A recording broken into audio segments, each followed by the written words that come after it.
Hello friends, welcome to World GK. In this today's lecture we are going to discuss about Indian soil. So without much further delaying, let's start the lecture. The solid material on the earth's surface, which is formed by the interaction of weathering or any biological activity by underlying of hard rock, is called as soil. The parent material from which soil is formed, climate, relief, physical and chemical characteristics, biological agents such as microorganisms are the factors affecting the soil. Soil is made of basic four elements, that is inorganic fraction, which is derived from parent material, organic material, air and water. Now let us see characteristics of soil. The first characteristic of soil is soil texture, which mainly refers to the different sizes of mineral particles in the soil. The texture ranges from clay sand to silt. The loam has all three sized fractions present. The main influence of the texture is on permeability of the soil, and the permeability of the soil decreases with decreasing particle size. Clayey soil thus be described as fine, whereas the sandy soil as a coarse. The silt soil may be described as intermediate soil. The next two soil characteristics are soil air and soil water. While talking about soil air, there are always pores present between the soil particles, in which air is present is called as soil air. The soil air helps the process of oxidation, which converts part of organic material into nitrogen in the form of readily available to the plants. Now, soil water. The amount of air particles present in the soil when replaced by water particles, it is called as soil water. When all air particles are replaced with water, the complete waterlogging, which excludes all air, and that is means the soil is completely waterlogged.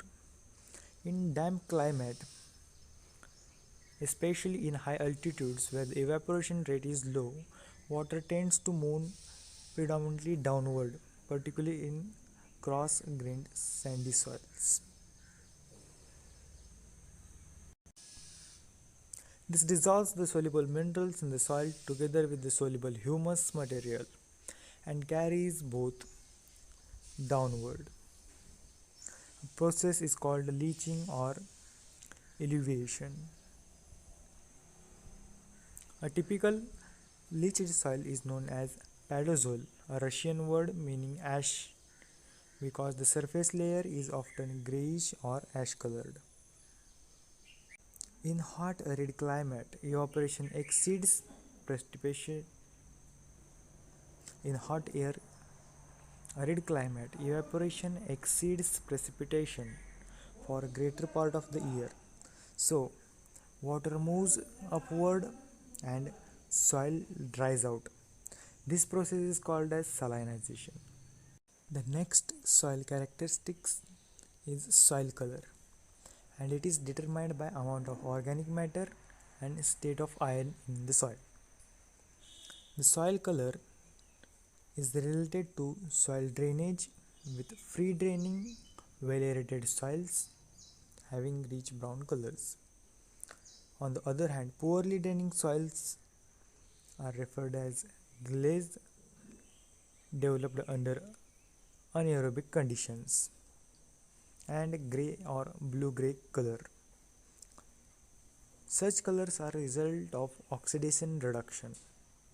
Iron is the main substance affected by these processes. If the iron in the soil is released in an anaerobic environment, then it stays in the reduced state, giving the grey-blue color. Now let us see the main topic, soils of India.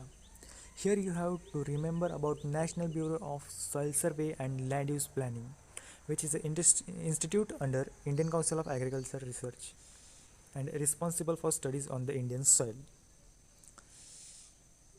On the basis of these studies, they have classified the soil into genesis, color, composition and location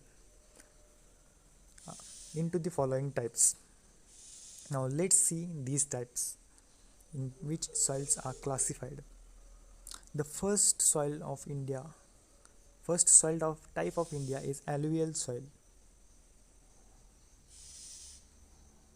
Now while talking about alluvial soils, these are widespread in northern plains of the river valley.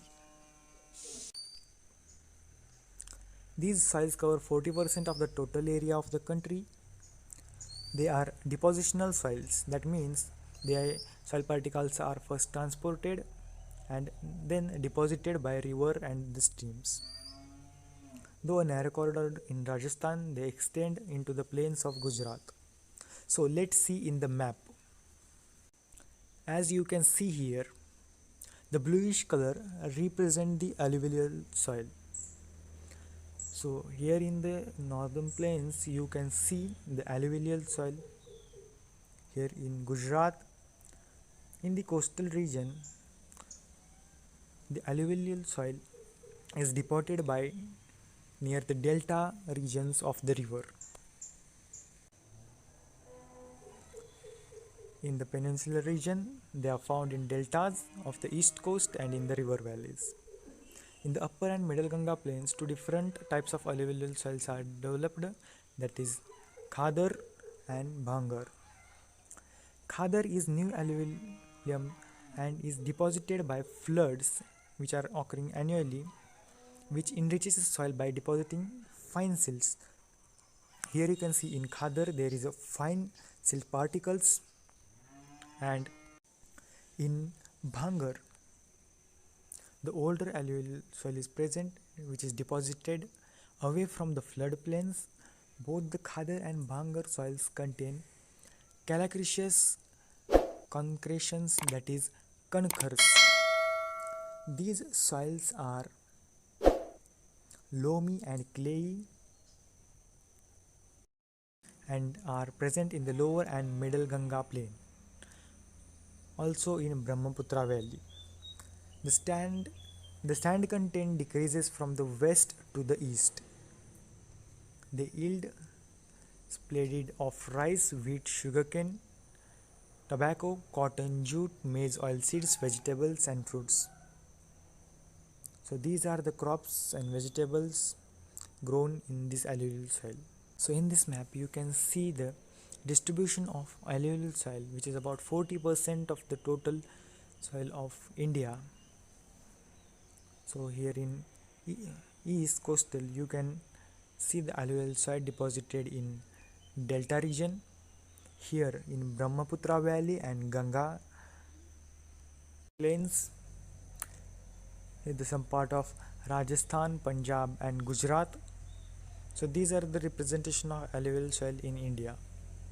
Now let's move to our next soil type, that is black soil.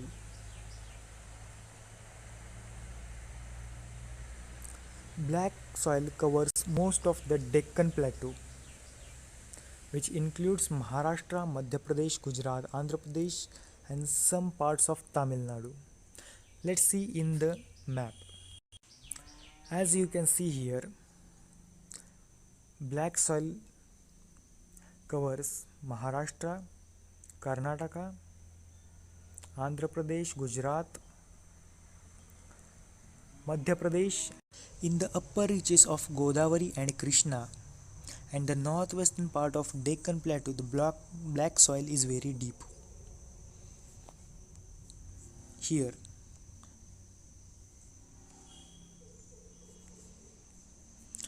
these soils are also known as regular soils or black cotton soils. So black soil is also called as regular or black cotton soil. Black cotton soil are generally clayey, deep and impermeable.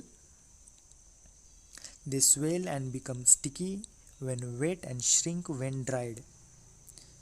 Black soils are rich in lime, iron, magnesium, and alumina.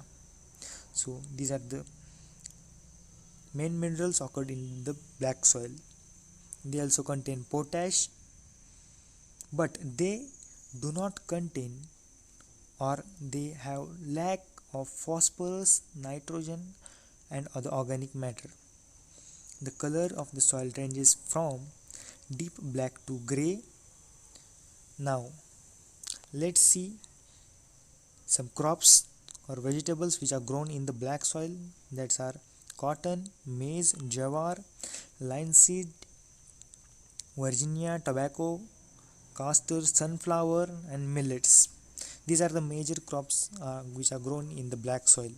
Next soil type is red and yellow soil. Red soil develops on crystalline igneous rocks. Red soil mainly develops by crystalline igneous rocks in the areas of low rainfall in the eastern and southern part of Deccan Plateau.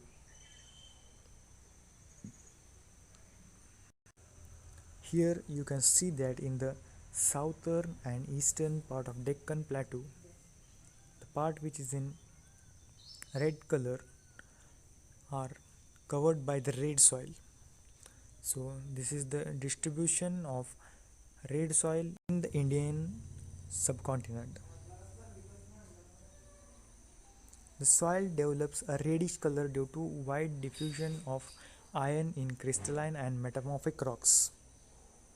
So here the diffusion of iron happens in crystalline and metamorphic rocks.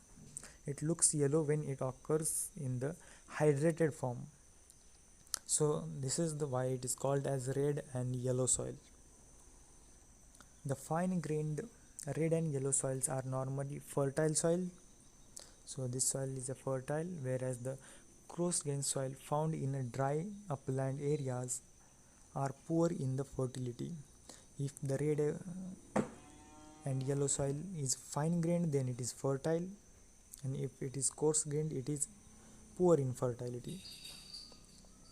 They are generally poor in nitrogen, phosphorus, and humus.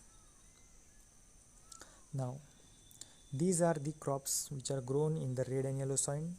Let's see: rice, wheat, sugarcane, maize, corn, groundnut, rabi, that is finger millet, potato, oilseeds, pulses, millets, and fruits such as mangoes, oranges, citrus, and vegetables.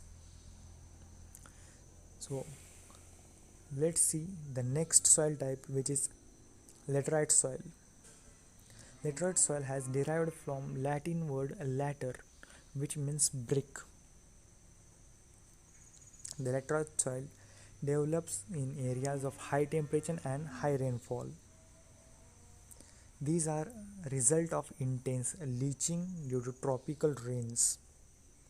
With the rain, lime and silica are leached away and the soil rich in iron oxide and aluminum compound left behind.